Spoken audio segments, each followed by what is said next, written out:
Do you know many people are having trouble with setting their side mirrors to automatically retract? Don't worry. In this video, we'll show you how you do this. Let's start. Step 1. Check feature. First, check if your Cadillac XT5 is equipped with the remote folding mirrors feature.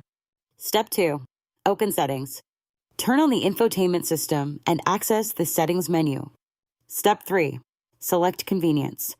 In the settings menu, go to the comfort and convenience section. Step 4. Enable feature. Find and enable the remote mirror folding option to activate the feature. Step 5. Press lock. To retract the mirrors, simply press and hold the lock button on your remote key for 1 second. Now, your mirrors will automatically retract when you lock your Cadillac XT5. Still need help? Visit our website for the complete manual. There you will also find questions and answers from other Cadillac users. Did you find this video helpful? By subscribing, you help us continue to answer users' questions. So, subscribe to our channel. Thanks for watching and see you in the next video.